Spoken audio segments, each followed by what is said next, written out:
سلام بچه‌ها، خیلی خوش اومدید به این ویدیو. من محمد رضام. پارت 2 آموزش هندسه.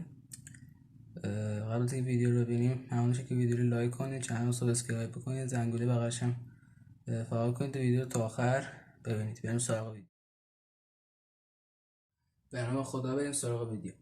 بچه‌ها، ما ویدیو قبلی در مورد که هندسه به همراه حساب دو شاخه اصلی ریاضیات هستن صحبت کردیم و اینکه هندسه رو به چند بخش تقسیم کردیم: سطحی، خطی و فضایی، که به هر کدومش هم یه مثال زدیم. انواع خط از لحاظ ظاهری و کاربردشون توضیح دادیم. نامگذاری نیم خط ها رو توضیح دادیم، خط، نیم خط و پاره خط رو توضیح دادیم، نامگذاریشون رو. و این ویدیو میریم سراغ شمارش نیم خط و پاره خط ها.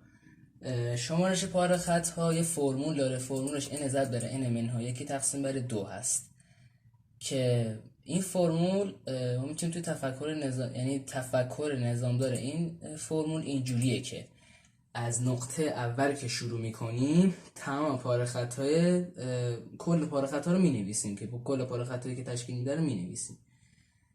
بعدش سراغ نقطه بعدی میریم و تمام پاره خط ایجاد شده اون نقطه رو مینویسیم، بجز اون پاره خط که در نقطه قبل و این نقطه مشترکن.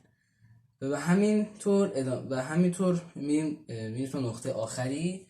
و اینکه اثبات فرمول پاره خطا اینه که با وجود این نقطه، یعنی یه تعداد مشخصی نقطه، هر کدوم n منهای 1 پاره خط ایجاد میکنه که طبق این قانون در مجموع n ضرب در n منهای 1 پاره خط تشکیل میشه. شاید بگید که آقا تقسیم بر 2 کجاست؟ تقسیم بر 2 هم الان بهتون میگم. با توجه به اینکه هر پاره خط تو این روش 2 بار حساب میشه، همونی بود که بهتون گفتم که چند پاره خطی بین اون نقطه اول و این نقطه که الان داریم حساب میکنیم مشترکن. این همون 2 بار است که تو آخر در انتها n ضرب در n منهای 1 رو تقسیم بر 2 میکنیم.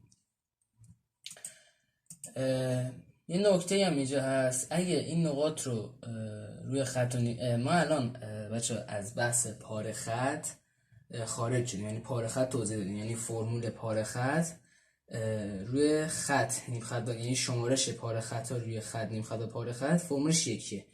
ولی نیم خط اینجوری نیستش. نیم خط روی خط و نیم خط و پاره خط هست، ستاش فرق میکنه بچه. این نقطه روی خط n ضرب در 2 تا پاره خط نیم خط تشکیل میده. چرا؟ چون که خط که ویدیو قبلی گفتیم هر دو سرش فلش داره که این نقطه ها هر کدوم 2 تا پاره خط تشکیل میدن که میشه n ضرب در 2. این نقطه روی نیم خط همون n ضرب در همون n تا نیم خط تشکیل میده، به خاطر اینه که یه سرش نقطه است، یه سرش فلشه و روی پاره خطش نیم خطی تشکیل نمیشه.